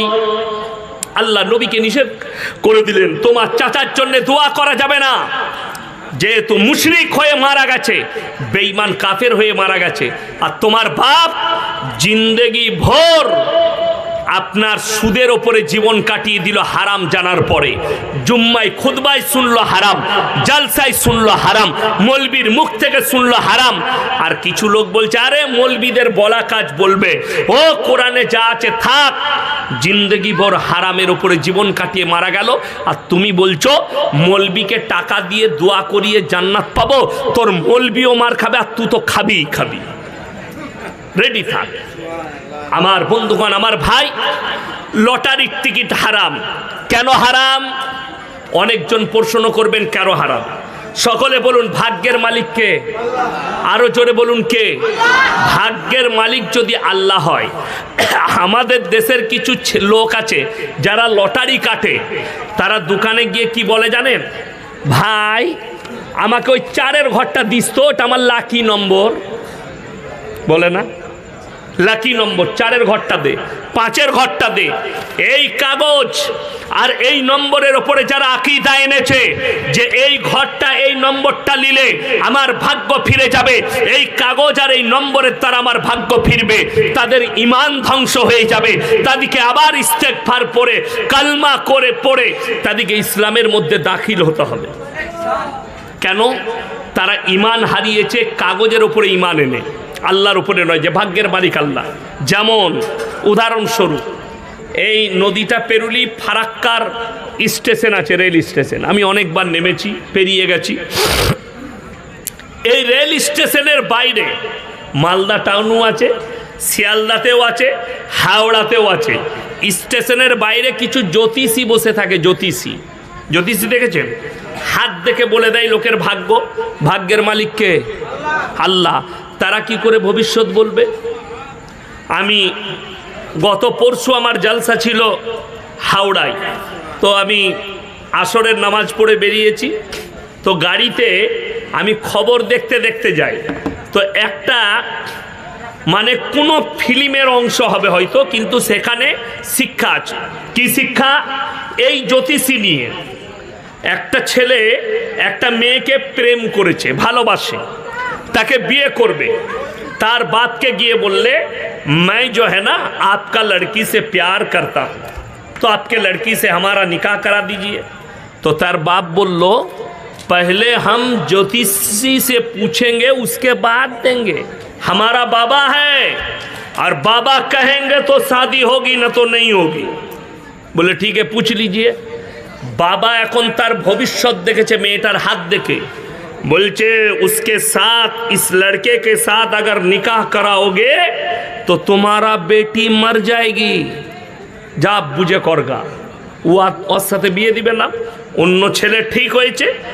এখন এর যে বন্ধু সে হচ্ছে ফিল্মের মূল নায়ক आर्टिस्ट, ये ताके बोले चे भाई मैं उससे प्यार करता हूँ और देखो किस बाबा ने बता दिया कि हमारे साथ निकाह होगी तो मर जाएगी, अब तो हम भी मर जाएंगे। এখন তো আমাদের ছেলেদের মারাত্মক দুর্বলতা। কি দুর্বলতা বলুন দিন? বড় কষ্ট লাগে একটা আলেম, আজকে আলেমের সম্মানই নেই আমাদের সমাজে, অথচ কোরআনে আছে ইন্নামা ইয়াখশাল্লাহা মিন ইবাদিহিল উলামা, আমার নবী আর পয়গম্বরের পরে যারা আমাকে সব থেকে বেশি ভয় করে তারা উলামা সম্প্রদায়। আজকে কষ্ট কোথায় জানেন? আমি একজন বক্তা হয়ে বলছি, আমি শুধু বক্তা নয়, আমার আল্লাহর রহমতে ছোটোখাটো ব্যবসাও আছে, আল্লাহর রহমতে মাদ্রাসাওয়ালা, আল্লাহর রহমতে এই জলসা করার পরে একটা বড় আপনাদের খিদমতের জন্যে মেয়েদের মাদ্রাসা প্লাস স্কুল তৈরি করছি। স্টাফ বিল্ডিংয়ের ছাদ হয়ে গেছে আর বিল্ডিংটার ছাদ বাকি আছে, 4500 স্কোয়ার ফুটের একটা বিল্ডিং হচ্ছে। আমার বন্ধুগণ, আমার ভাই, বাস জীবন কেটে যাচ্ছে।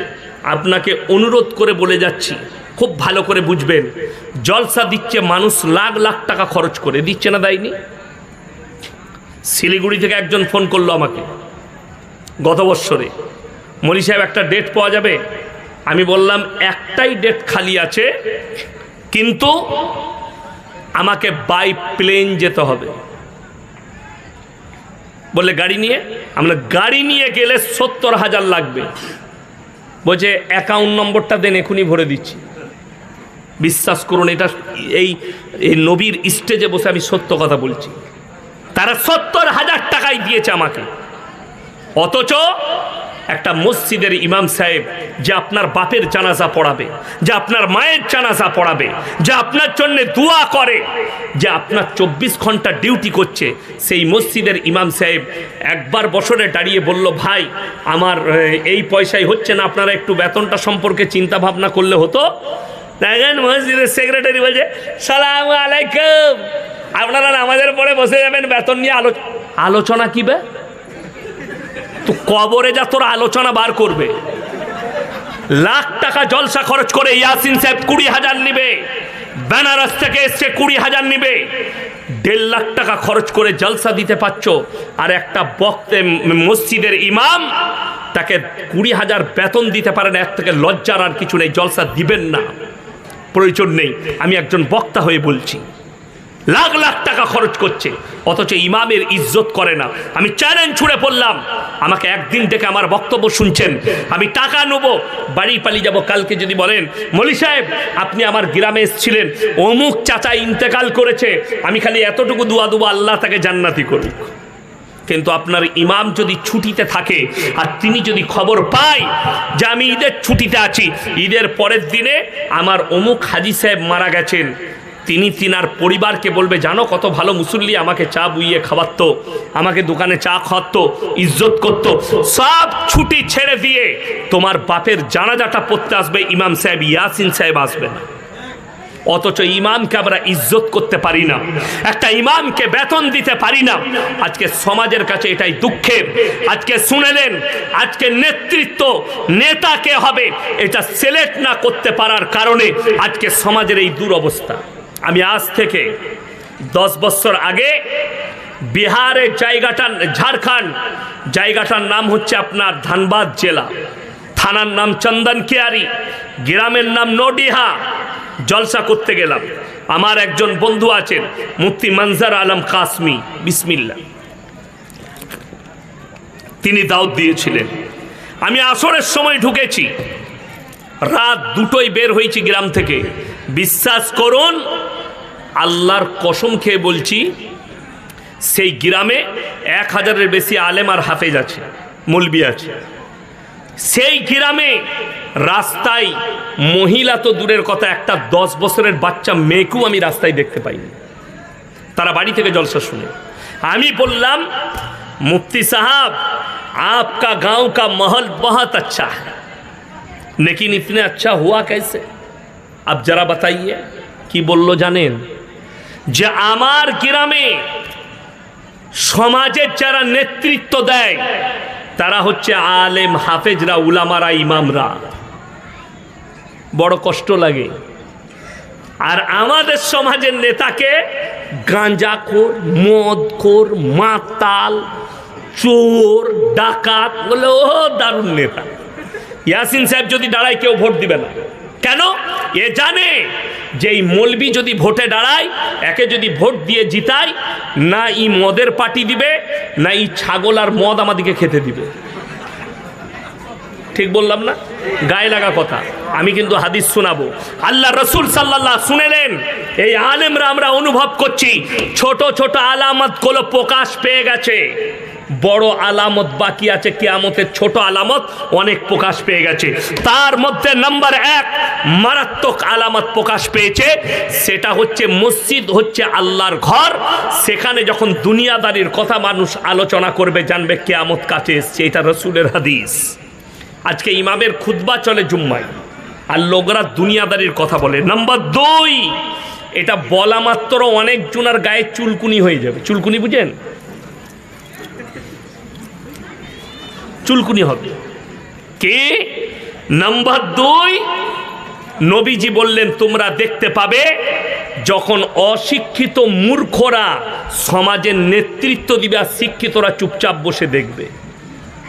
আজকে অসীম সরকারের মতো মূর্খ যদি নেতা হয়, এমএলএ হয়, তাহলে কিয়ামতের আলামত আর কি নিবে? বাউল বুষ্টম গান করে, কোনো জ্ঞান নেই। তাকে করেছে যার কারণে সে নবীকে গাল দিচ্ছে, কোরআনকে গালি দিচ্ছে। যাই হোক, নাম্বার 3, রাস্তাঘাটে গাধার মতো নারী পুরুষ জিনা করতে শুরু করবে। মোবাইল তুলে দেখলেন, রাস্তাঘাটে কুকুরের মতো জিনা করতে লেগেছে, গাধার মতো। রসুল বললেন, সাহাবীরা বললেন, ইয়া রাসূল আল্লাহ, এমনই কি যুগ আসবেন? নবীজি বললেন 100% আসবে। আজকে সেই যুগ চলে এসছে। মোবাইল খুলে দেখুন, ভারতের রোডগুলোয় গাধার মতো জিনা চলছে। আমরা বক্তারা সারা রাত ছুটি, পুরো পশ্চিম বাংলায়।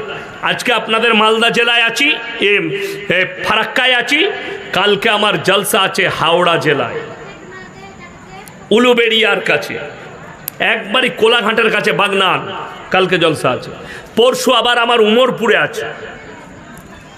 রোজ ছুটছি হাইওয়ের ওপরে, আমরা চোখে দেখতে পাচ্ছি রাস্তায় কিভাবে গাধার মতো জিনা চলছে। আর দেখি আর মনে মনে ভাবি যে আল্লাহ রসুল সাল্লাল্লাহু আলাইহি সাল্লাম যে আলামত বলেছে আজকে প্রকাশ হয়েছে। নাম্বার 4, নারীরা পোশাক পরবে তারপরও ন্যাংটো থাকবে। আজকে নারীরা পোশাক পরছে তারপরও ন্যাংটো। দেখুন না, কিয়ামতের আলামত নেবেন। আপনার জলসায় আছে কিয়ামতের আলামত। আপনার এই জলসাটাই কিয়ামতের আলামত। কেন? ইসলামী শরীয়তে মেলা হারাম না হালাল? কথা বলে না? হারাম। এই মেলাটা কে বসিয়েছে? আমি বর্ধমান থেকে এসে বসিয়েছি জলসায়। কে বললো বসাতে? আমি এটার কারণে আপনাদের জেলার দমকলের কাছে একটা জলসা ছেড়ে পালিয়ে আসছিলাম। আজকে আমি যখন ঢুকেছি আমাকে খালি ফাঁকে নিয়ে এলো, তাই জলসার ভেতরে আমি মেলার ভেতরে ঢুকে গিয়েছিলাম। আমিও ঘুরে পালিয়ে যেতাম, বাস্তব বলছি, পালিয়ে যেতাম। আমার কেউ কিছু করতে পারতো না। বড় কষ্ট লাগে। যদি বলেন হারাম কেন? এই জন্যই হারাম। নারী আর পুরুষ যদি নির্জনে এক কাছে হয়, পর নারী আর পর পুরুষ, 3 নম্বর ব্যক্তি হচ্ছে শয়তান। আজকে জানেন, এই যারা আমার যুবক আছো, যাদের বিয়ে হয়নি, যাদের বিয়ে হয়ে গেছে, আমরা নেক সন্তান পয়দা করতে পারছি না কেন? তার মারাত্মক কারণ জানেন কি? আজকে স্ত্রী মিলনটাও আপনি সুন্নাত তরিকা জানেন না। যার কারণে জানবে কি করে? বেঈমান কাফেররা আপনার আমার ঈমান ধ্বংস করার জন্য এই মোবাইলে কি কি ইউজ করেছে জানেন? 17,000 খালি পর্ন সাইট খুলে দিয়েছে। Porn site 17,000। পর্ন সাইট মানে বুঝেন? ব্লু ফিল্মের সাইট খুললেই পাবেন, ওপেন। এটা দেখার পরে তাদের যেন ঈমান ধ্বংস হয়। এই নিজের বিবির সঙ্গে কুকুরের মতো মিলামিশা করছে, তো তোর বাচ্চা ঈমানদার হবে না কুকুরের মতো হবে? কুকুরের মতো হবে। অথচ হাদিসে আছে যে স্ত্রী মিলন করলে একটা পাতলা চাদর দুজনের ওপরে ঢাকা নিয়ে নাও, যাতে শয়তানেরও বদনজর না লাগে। অথচ আপনি নিজের মিলনটা আপনি দেখুন কিভাবে হয়, কুকুরের মতো করছে। আপনি কোনোদিন মৌলভী সাহেবকে এসে ইমামকে জিজ্ঞেস করেছেন যে মৌলভী সাহেব একটু সুন্নত তরিকা বলে দেন না, কিভাবে মিলন করব? আমি তো খালি চিন্তা করি যে আমাদের দেশে লোক মাদ্রাসায় যায়নি, আরবি জীবনে পড়েনি, জীবনে কোরআন পড়ল না, জীবনে মক্তবে মাদ্রাসায় গেল না, তারপরেও নামাজ পড়ে নিচ্ছে। বিরাট ব্যাপার, কি বুঝলেন? আল্লাহু আকবার,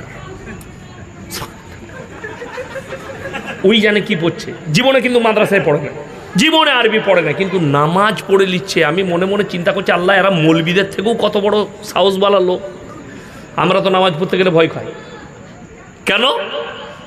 নবীজি বলেছেন ফাইন্নাহু ইয়ারাক, নামাজে দাঁড়ালে মনে মনে ভাববে আমরা আল্লাহকে দেখতে পাই বা না পাই, আল্লাহ অবশ্যই আমাদেরকে দেখছেন, এটা মনে মনে ভাববে। অথচ আমাদের সমাজে তো নামাজি নাই। নামাজি আছে 100টার মধ্যে 90টা লোক বেনামাজি। ঠিক বললাম না ভুল বললাম? খালি রমজান মাসে ভিড় ছিল। কোন মাসে? 29-30 রমজান পর্যন্ত। ঈদ শেষ, মুসল্লিগুলোও হারিয়ে গেছে, খুঁজে পাওয়া যাচ্ছে না। ইমাম সাহেব চিন্তায় পড়ে গেছে, আল্লাহ এত মুসল্লি ছিল, মালগুলো গেল কোথায়? ওরা আসবে না। 3টে কোয়ালিটির নামাজি, জুম্মার, 5 ওয়াক্তের, আর ঈদ আর বকরা ঈদ। কি দিয়েছে?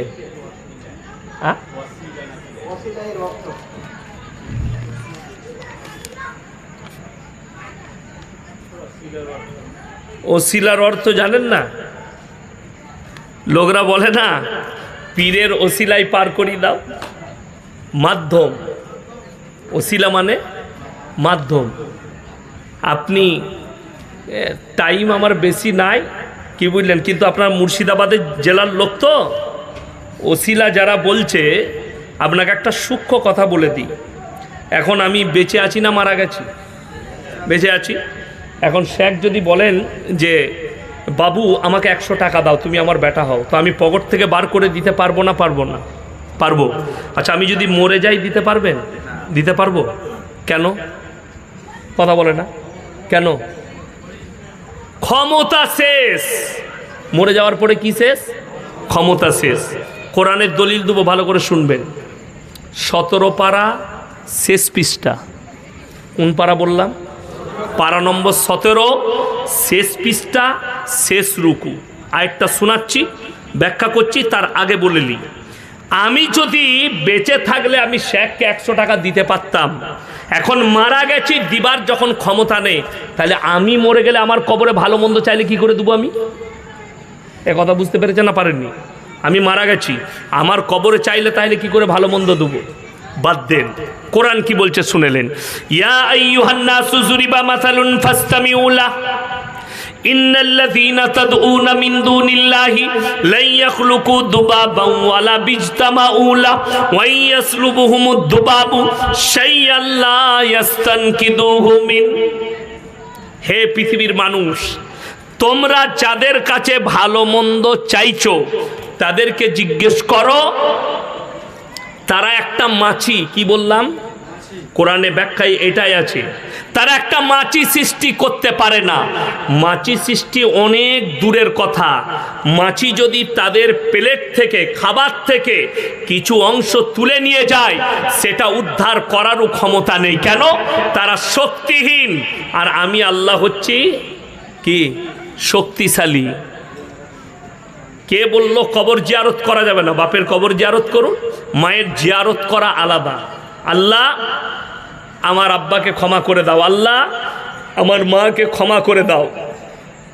বাপের জন্যে দোয়া করা, মায়ের জন্যে দোয়া করা আমরা তো নিষেধ করিনি।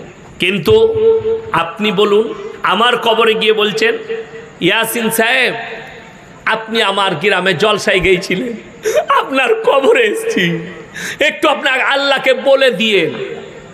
আমার মাধ্যম দিয়ে যদি ওসিলায় তুমি পেরিয়ে যেতে তো আমি তো আমার বংশের মাতালকেও পার করাতাম। এ কথাটা বুঝতে পেরেছেন না পারেননি? আচ্ছা, নবীজি নিজের চাচাকে কলমা পড়াতে পেরেছেন? হ্যাঁ, পারেননি। শুধু নবী নয়, আচ্ছা যারা বলছে পীরের ওসিলা নিলে জান্নাত যাওয়া যাবে, পীরের ওসিলা নিলে পাপ করেছো, পীরের ওসিলায় দোয়া চাইলে ক্ষমা করে জান্নাত যাবে, সেই অকাট মূর্খ দিকে বলছি, নবীদের দোয়াকে আল্লাহ কবুল করেন না? করেন না? কথা বলে না? করেন। কোরআন শুনেলেন, কোরআনে আল্লাহ লাকির টেনে দিয়েছেন, দুজন নবীর বিবিকে আল্লাহ জাহান্নামে দিবেন। কজন বললাম? দুজন। কে কে? হযরতে লূত নবী, হযরতে নূহ নবী। এই দুজনের বিবি জাহান্নামে যাবে। কোরআন খুলেন, দারাবাল্লাহু মাসালাল লিল্লাযীনা কাফারু ইমরাআতা নূহ ওয়া ইমরাআতা লূত কানাতা তাহতা আবদাইনি মিন ইবাদিনা সালিহাইনি ফাকানাতাহুমা ফালাম ইউগনিয়া আনহুমা মিনাল্লাহি শাইয়্যা ওয়া কিলা আদখুলান নারা মা'আদ দাখিলিন। আমার দুজন উলুল আযম নবী, হাবিব পয়গম্বর নূহ নবী আর লূত নবী, দুজনের বিবিকে জাহান্নামে দেব, তারা আটকাতে পারবে না। এটা কোরআন। আর তুমি বলছো যে ইয়াসিন সাহেবের ওসিলায়, তার মানে হচ্ছে গাঁজা খা, মদ খা, পাপ কর, যা করবি কর, খালি নাজরান। চিমটি বাবার নাম শুনেছেন আপনারা? শুনেন না? কোন জেলায় আছে বলবো না, আমাকে গালি দিবে ফোন করে, এমনি গাল দিচ্ছে। আমি ওই যে বলেছি পায়ে হেঁটে হজ হয়, গুটকা খোররা গাল দিতে শুরু করেছে কাল থেকে ফোন করে, ওটা আমার দোয়া, অসুবিধা নেই। যাই হোক, আমাদের বর্ধমান জেলায় আছে চিমটি বাবা, বলছে পুরো বৎসর যা পাপ করবে করো, একবার তার ওরসে আসবে, সে চিমটি মেরে গুনাহ তুলে নিচ্ছে। আমি বলি, আল্লাহ গুনাহগুলো তুলে সে মাল রাখছে কোথায়? সে তো ইবলিসের বড় বাপ।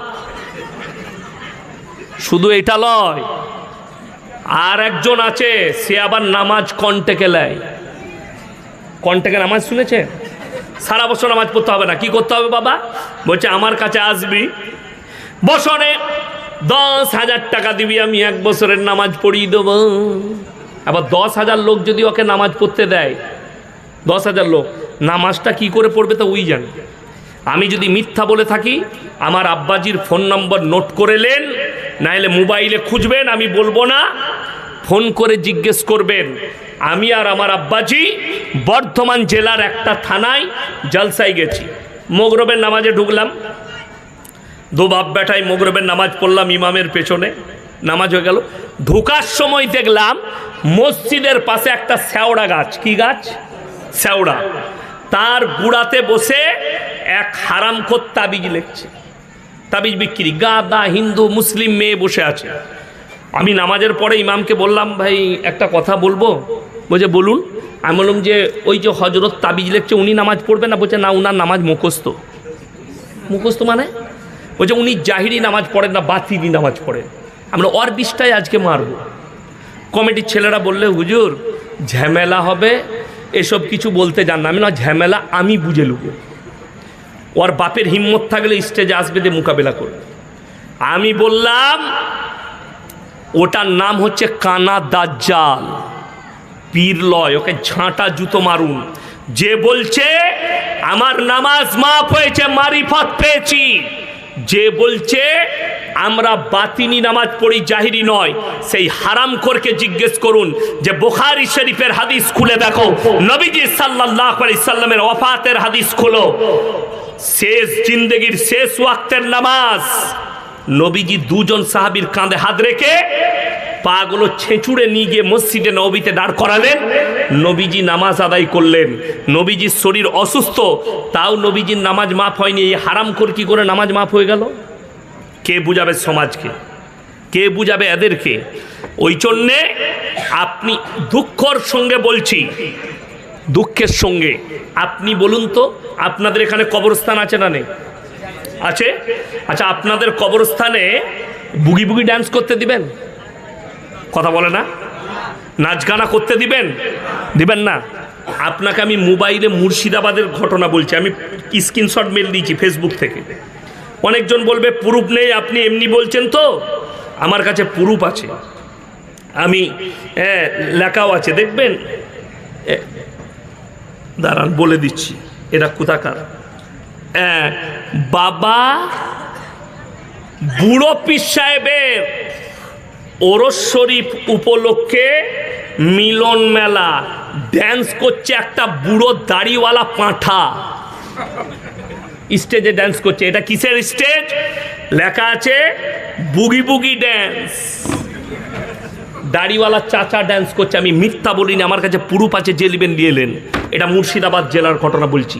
কার? পীরের ওরসে বুগি বুগি ড্যান্স। আমার বর্তমান জেলায় 3 দিন ওরস আছে একটা পীরের মেলায়। যারা পীর বিরোধী মনে করেন আমি পীর বিরোধী নয়, আমি সিস্টেম বিরোধী লোক। তোমার সিস্টেমের ভুল, আমি তোমার বিরোধী। আপনাকে বলে দিই, প্রথম দিনে অনুষ্ঠান সূচি কিসে? অমুক বাবার ওরস মুবারক অনুষ্ঠান সূচি। প্রথম দিনে ড্যান্স হাঙ্গামা, দ্বিতীয় দিনে বুগি বুগি ড্যান্স, তৃতীয় দিনে ফাংশন, চতুর্থ দিনে সত্যপীর। এই সত্যপীর করে কারা? মুর্শিদাবাদের দল। যত মিথ্যা ওই হারামখোররাই বলে, আর নাম দিয়েছে সত্যপীর। যত মিথ্যা কথা। শুধু তাই নয়, আপনাকে বলে দিই, তাদেরকে জিজ্ঞেস করুন যারা এই ওরস করছে, এদিকে জিজ্ঞেস করুন যে তোদের বাপদাদর কবরে করতে দিবি? বলছে করা যাবে না, গুনাহ। তাহলে পীরের মাজারে কি করে বুগি বুগি ড্যান্স চলবে?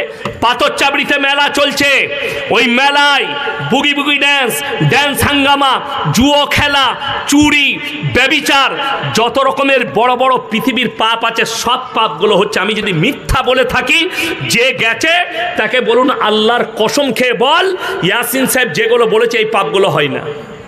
আমি চ্যালেঞ্জ ছুড়লাম, যদি কেউ প্রমাণ দিতে পারে হয় না, আমি আর জীবনে এই কথা মুখে উচ্চারণ করব না। আর আমি জানি হয়, সব রকমের পাপ হয়।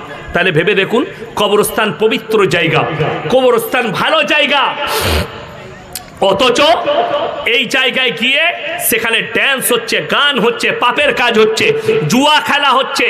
এগুলো কি ইসলামী শরীয়তে জায়েজ আছে? ওই গুটকাখোর মৌলবীকে জিজ্ঞেস করুন, ওই মাজারে যে হারামখোর কটা বসে আছে তাদেরকে জিজ্ঞেস করুন। এরা ইসলামের কলঙ্ক, অথচ আমাদিকে গালি দেয়। আমি আপনাদের মুর্শিদাবাদের এক জাহিলে মুরাক্কাবের বায়ান শুনলাম, ওয়াহাবিদের জবাই করা মুরগির মাংস খাওয়া যাবে না, ওয়াহাবিদের সঙ্গে বিয়ে দেওয়া যাবে না, তাদের সঙ্গে বসা যাবে না। যদি এটা সত্য হয়, আমি বক্তার নাম পর্যন্ত বলে দিচ্ছি। আমার সঙ্গে এক স্টেজে জলসা করেছে বেরেলিদের এক বক্তা, তার নাম হচ্ছে আমিরুল ইসলাম চতুর্বেদী বর্ধমানী। কি নাম বললাম? মোবাইলে সার্চ করবেন। জলসা কি করে আমি জানি না। আমার সঙ্গে সালাম কালাম, বসে খাওয়া, মুলাকাত, এক স্টেজে 2টো জলসা করেছে।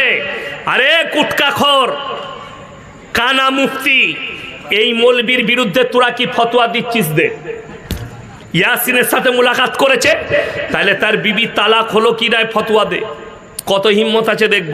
শুধু তাই নয়, এই কালিয়া চকে রাত্রে দাঁড়িয়েছি ফল কেনার জন্যে, রাত 3টেই একজন হুজুর এলো বাইক নিয়ে, 3 তাল্লা টুপি পরে, সালাম আলাইকুম। আমি মুলাকাত করলাম, ওয়ালাইকুম সালাম। বললে হুজুর একটা সেলফি তুলবো? আমি তুলে নাও, সবাই তুলছে, তুমি কেন বাদ যাবে? ফটো তুলো। তুলে নিল। আমি একটা কথা বললাম, দিয়ে আমাকে বলছে ফল খাবেন? আমি বললাম না, আমি কিনেছি, আমি খাবো, জাযাকাল্লাহ জাযাকাল্লাহ, আল্লাহ তোমার মালে বরকত দেখ। আমি তাকে বললাম যে ভাই একটা প্রশ্ন করব। বলছে বলুন হুজুর। আমি বললাম তোমাদের মৌলবীরা ফতোয়া দিচ্ছে ওয়াহাবিদের সঙ্গে মিশা যাবে না, তাদের সঙ্গে মুলাকাত করলে বিবির তালাক হয়ে যাবে। তোমাদের কানা মুফতি ফতোয়া দিয়েছে, আপনি এখন কি করবেন? আপনি তো আমার সাথে মুলাকাত করলেন, আমার সাথে ফটো তুললেন। বলছে ও একদম বাজে লোকু। আমরা এটা স্টেজে বলতে পারবে? বলতে পারবে না। বিশ্বাস করুন, আমার ড্রাইভার সাক্ষী আছে। মেদিনীপুরে জলসা করেছে, হলদিয়ায়। মুর্শিদাবাদের বক্তা, বেরেলিদের বক্তা আমাকে বললে মলি সাহেব আমাকে একটু নিয়ে যাবেন, হাওড়ায় ছেড়ে দিবেন একটু। আপনার কোনো ব্যাপার নয়, চাপো আমাদের গাড়িতে, আমার গাড়িতে চাপো। চাপালাম, চা খাওয়ালাম। কোথায়? শেরে পাঞ্জাবে হোটেলে চা খাইয়েছি, নিয়ে এসে হাওড়ায় তাকে গাড়ি ধরিয়েছি। তার বউটা কি হবে? আমার টাকায় চা খেয়েছে। শুধু তাই নয়, যারা বলছে এই কানা মুফতিদিকে ফতোয়া জিজ্ঞেস করুন যে ওয়াহাবিদের টাকায় খাওয়া যাবে না, ওয়াহাবিদের সঙ্গে বিয়ে দেওয়া যাবে না, এদের সঙ্গে মিশা যাবে না, তাকে জিজ্ঞেস করো বেরেলি ভাইরা যখন হজ করতে যায় কার হোটেলে খায়? ওয়াহাবিদের হোটেলে। মক্কায় যে পাথরটা বিছানো আছে ওয়াহাবিদের পয়সায়, মদিনায় যে পাথর বিছানো আছে ওয়াহাবিদের পয়সায়, তাহলে তাদের হজগুলো হবে কিনা ফতোয়াটা আগে দাও। ওই জন্যে আমার জলসা শুনেন, 2.5 লাখ জলসা আছে, আমি জীবনে আমরা বলিনি যে বেরেলিরা কাফের। কাফের হচ্ছে সে যে কুফরি করবে, কাফের হচ্ছে সে যে শিরক করবে। ওই মলবির পেছনে নামাজ হবে না যে মলবি শিরকের কাজ করে, শিরক করে, ওই মলবির পেছনে নামাজ হবে না। বাকি আপনি বেরেলি মসজিদে নামাজ পড়ুন, বেরেলি মলবির পেছনে নামাজ পড়ুন, দেওবন্দি মলবির পেছনে নামাজ পড়ুন, আহলে হাদিস মলবির পেছনে নামাজ পড়ুন, যার পেছনে পড়বেন পড়ুন। যেমন আমাদের দেশে, কোথায় বাড়ি তোমার? বাড়ি ঝাড়খণ্ড। ঝাড়খণ্ড কোথায়? মির্জাপুর সেরাসিন।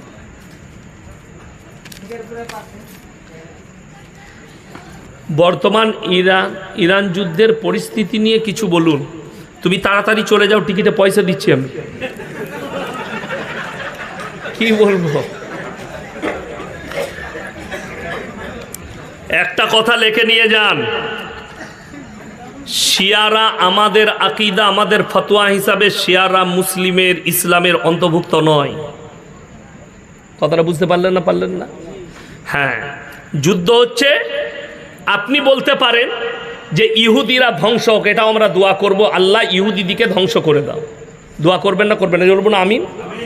তাতে ইরান ধ্বংস করুক, আর আমেরিকা করুক, আর আরব করুক, আর আমিরাত করুক, যেই করুক, কিন্তু শিয়াদিকে ইসলামের অন্তর্ভুক্ত মানা যাবে না। এটা শুধু আহলে হাদিস উলামা নয়, উলামায়ে আহলে হাদিস, উলামায়ে দেওবন্দ, উলামায়ে বেরেলি যতগুলো আছে, এদের সকলের ফতোয়া কিন্তু একটাই, যে শিয়ারা মুসলমান নয়, ইসলামের অন্তর্ভুক্ত নয়। এখন আমার এই বায়ানটা শুনে অনেকজন গালি দিবে, কিন্তু আমি চাইবো ইরান যখন যুদ্ধ লেগেছে ইসরায়েলকে শেষ করে দেবে, এটা চাইব, যে ইরান জিতে যাক, এটা চাইব। কিন্তু তা বলে এই দোয়া নয়। অনেকজন বলছে খামেনিকে আল্লাহ জান্নাতুল ফিরদৌস দান করুন। তুমি আকীদা জানো? আকীদা, আমি বোম্বেতে ছিলাম, লখনৌয় ছিলাম, লখনৌতে কিরাত পড়েছি ইরফানিয়া। আমার মুর্শিদাবাদের অনেক সাথী আছে, ইরফানিয়ায় কিরাত পড়েছি আমি। সব থেকে বড় মাদ্রাসা ভারতের কিরাতের, আলিয়া ইরফানিয়া, সেখানে পড়েছি। ওইখানে একটা কাশ্মীরি মহল্লা আছে, সেখানে শুধু শিয়ারা থাকে। তাদের 1 নম্বর আকীদা শুনেন। আমি একটা ইমামকে, দরগায়ে হায়দারবাগ মসজিদ ছিল, সেখানে আমার উস্তাদ ইমামতি করতেন, কারি কামাল উদ্দিন সাহেব, আমার বাড়ির কাছে বাড়ি। আল্লাহ তিনাকে জান্নাতি করুক, দুনিয়া ছেড়ে চলে গেছে, বলুন আমিন। তো আমি 2 ওয়াক্তের ইমাম ছিলাম। তিনি ফজরের সময় আমি বলতাম যে হযরত আপকো আনে কা জরুরত নেই, मैं নামাজ পড়া दूंगा। ফজরটার এশাটা আমি প্রায় পড়াতাম। তো পাশাপাশি শিয়াদের মসজিদ ছিল, সকালবেলায় ফজর পড়ে ওদের ইমামের সঙ্গে দেখা হতো। তো আমি ইমামটাকে জিজ্ঞেস করলাম যে ভাই आप लोग जो है लकड़ी के ऊपर सिजदा क्यों देते? ওরা কাঠের ওপরে সিজদা দেয়, প্রত্যেক মসজিদে ওদের কাঠ রাখা আছে, কাঠের ওপরে। তাদের যুক্তি শুনেলেন কি বলল? বলল যে ভাই पूरे दुनिया में शैतान ने सिजदा की, इसीलिए हम ज़मीन में सिजदा नहीं करते। तो आमी बोललाम भाई मेरा एक सवाल है, जवाब देंगे? बोले बोलिए।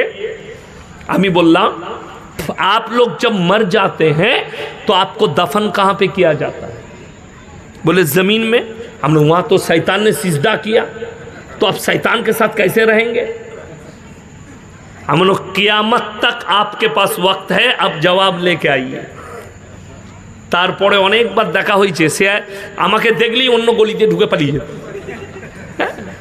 ঢুকলি কেন? আমি তো পড়ার জীবন থেকেই কঠিন ছিলাম, আল্লাহর কৃপায়। তো 1 নম্বর আকীদা তারা এটা করে। 2 নম্বর, মুহাম্মদ সাল্লাল্লাহু আলাইহি সাল্লামের কাছে ওহী আল্লাহ পাঠায়নি, জিবরিল আমিনকে দিয়ে আলীর কাছে পাঠানো হয়েছিল ভুলবশত। মুহাম্মদ সাল্লাল্লাহু আলাইহি সাল্লামের কাছে পাঠিয়ে দিয়েছে, তার মানে জিবরিল আমিন ভুল করেছে, বলুন নাউজুবিল্লাহ। এই আকীদা যখন পোষণ করবে তার ঈমান থাকবে না ইসলামে থাকবে এটা শেখ বলে দিবে, আমি বলবো না, আমি ফতোয়া দেবো না। আমার পাশে বসে আছেন আমার উস্তাদের মতন, উনি ফতোয়া দিবেন। আরও এত খারাপ খারাপ আকীদা আছে, এখন যুদ্ধ চলছে তো বলে দিলে কাল সকালে বায়ানটা ছাড়লেই আমাকে গাল দিবে। কে গাল দিবে? আমাদেরই কিছু যুবক। কিন্তু আমি আবার বলে যাচ্ছি, আবার বলছি, আল্লাহ ইসরাইলকে নিস্তে নাবুদ করে দাও, বলুন আমিন। কিন্তু শিয়া মতবাদ ইসলামের অন্তর্ভুক্ত নয়, কাদিয়ানি ইসলামের অন্তর্ভুক্ত নয়। এবং যে সমস্ত লোকরা আল্লাহর সঙ্গে শিরক করবে, আল্লাহর কাছে যতগুলো পাপ আছে না, সব থেকে নিকৃষ্ট পাপ হচ্ছে শিরকের পাপ। কিসের পাপ বললাম? শিরকের পাপ। এই আমার মায়েদের একটা গুণ খারাপ আছে, কি বুঝলেন? রোগ খারাপ। ছেলে যদি 6 মাস না হয়, 1 বছর না হয়, 2 বছর না হয়, এরা তখন মলবি খুঁজে বেড়ায় কোন হুজুরের তাবিজে ছেলে হবে, তাই না? এরা মলবি খুঁজে বেড়ায় কোন মলবি তাবিজ দিলে ছেলে হবে।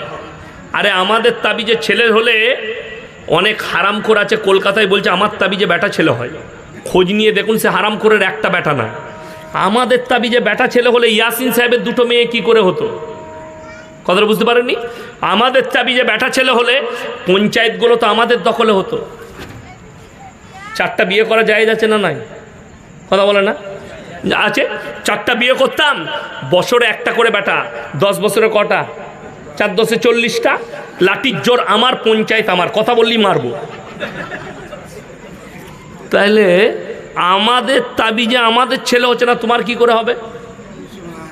বাচ্চা দেনেওয়ালা কে? সকলে বলুন আল্লাহ। ওই জন্যে আল্লাহর কাছে চাও। আমার আব্বাজি, আমার শোনা কথা, আমার আব্বাজি বিয়ে করার পরে 9 বৎসর বাচ্চা হয়নি। ক বৎসর বললাম? 9 বৎসর পরে আমার বড় বোন জন্ম নিয়েছিল, তারপরে আমার বড় ভাই, তারপরে আমার ছোট বোন, তারপরে আমার মেজো ভাই, তারপরে আমি, তারপরে আমার থেকে আবার 6 বছরের ছোট আমার ছোট ভাই। আল্লাহ দিয়েছে, পরপর হয়েছে। আল্লাহ দিবে না হবে না? সব কিছু আল্লাহ। ভালো মন্দ, কল্যাণ অকল্যাণ সবের মালিক সকলে বলুন কে? আল্লাহ। আল্লাহ ছাড়া ভালো মন্দের মালিক পৃথিবীতে কেউ নেই। মায়েদিকে অনুরোধ করছি, এই সমাজটা অর্ধেকটা ধ্বংস করলো মায়েরা। হাদিসুন নিসায়, কি বুঝলেন? আর মেয়েদের হাদিস শুনলে সমাজ ধ্বংস হয়ে যাবে। এই আপনাদের মুর্শিদাবাদী রেজিনগরে আমাকে প্রশ্ন দিল, হুজুর আমাবস্যার রাতে কি বিয়ে করা যাবে? আমি বললাম মোটেই করবি না, বে কালো ছেলে হবে। কি বলবো আমি? হাদিসে নাই, কোরআনে নাই। কেন? এই ফতোয়া কার? না ওর নানির ফতোয়া। এসআইয়ের নামগুলো এমনি আমাদের এইছে। নানি একটা নাম রেখেছে, দাদি একটা নাম। আপনি ফারাক্কা থানায় দেখলেন না, কোনো হিন্দু ভাইয়ের নাম আব্দুর রহমান পাবেন না, আবু বাকার পাবেন না, উমর পাবেন না, সিদ্দিক পাবেন না। কিন্তু আমি মুসলমানের দেখিয়ে দেবো, নাট বল্টু পল্টু ঝন্টু ফন্টু, কালো সাদা সব মাল আছে আমাদের, আছে না নাই? বর্ষাকালে বিটি পয়দা হয়েছে, নানি নাম রেখেছে বর্ষা। কত দুঃখ লাগে।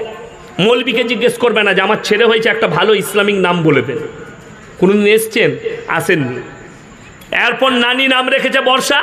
এখন দাদি যখন শুনেছে যে আমার পুতিন হয়েছে, নাম রেখেছে না, ওইটার নাম রাখা হয়নি, ও তখন নাম রাখছে ফুলটুসি।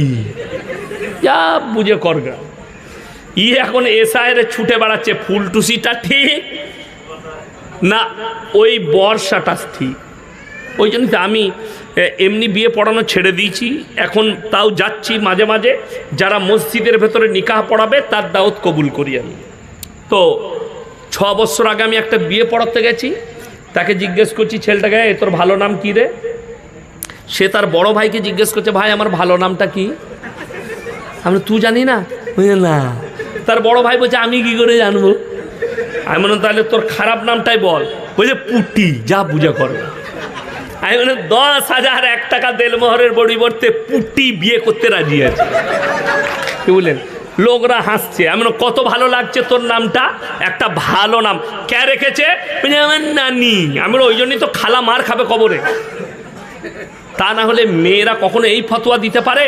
জীবনে আমরা মৌলবীরা ভয়ে দিইনি। বলছে বিয়ের দিন ঠিক হলে ডিম দিতে নেই, ডিম সিদ্ধ দিলে বিয়ে ভেঙে যাবে, যা বুঝে করবে। আমরা আল্লাহ ডিমের পাওয়ার এত কি করে হলো? আমরা তো শুধু তাই নয়, বলছে বিয়ের কথাবার্তা হলে জেলেবি দিতে নাই। ওই জেলেবিতে প্যাঁচ লাগানো আছে, বলছে বিয়েতে প্যাঁচ লেগে যাবে।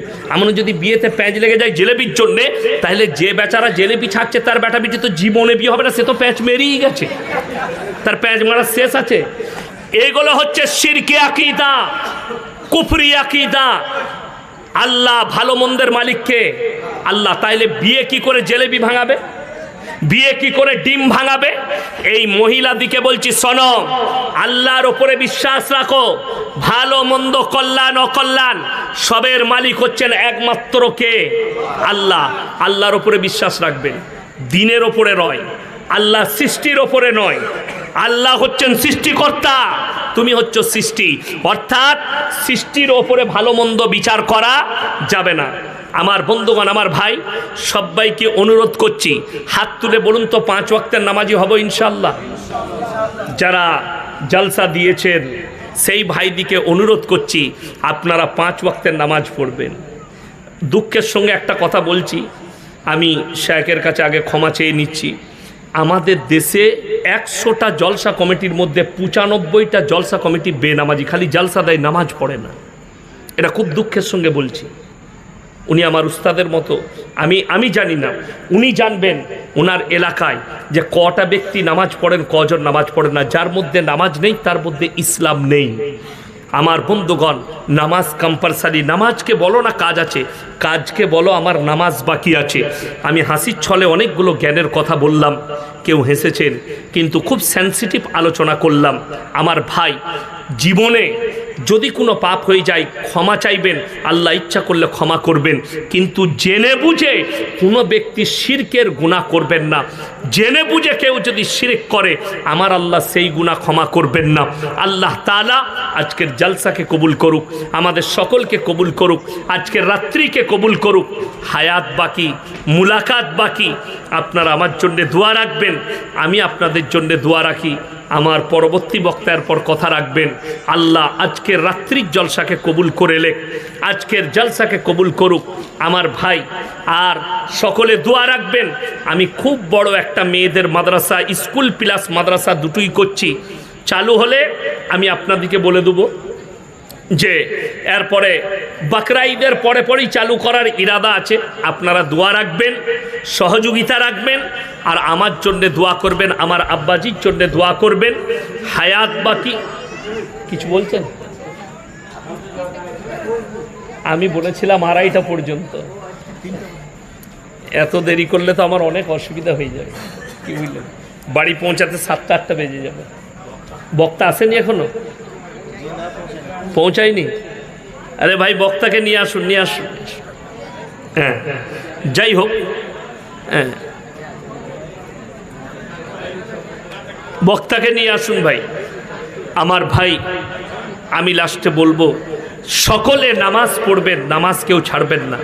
আর লাস্ট কথা আমার, আলেম দিকে, ইমাম দিকে শ্রদ্ধা করবেন, সম্মানের চোখে দেখবেন, আলেমদের সঙ্গে ভালো ব্যবহার করবেন, ইমামদের সঙ্গে ভালো ব্যবহার করবেন, আদবের সঙ্গে কথা বলবেন আলেমদের সাথে।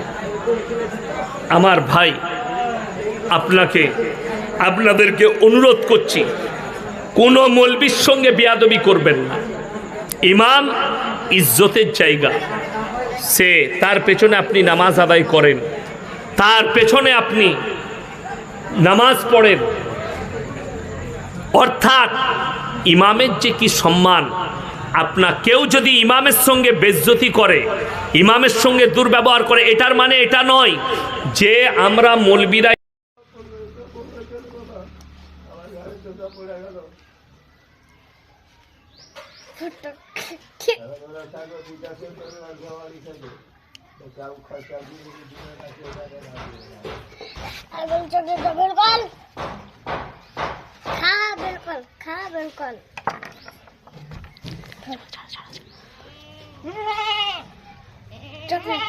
হাতে দাও না।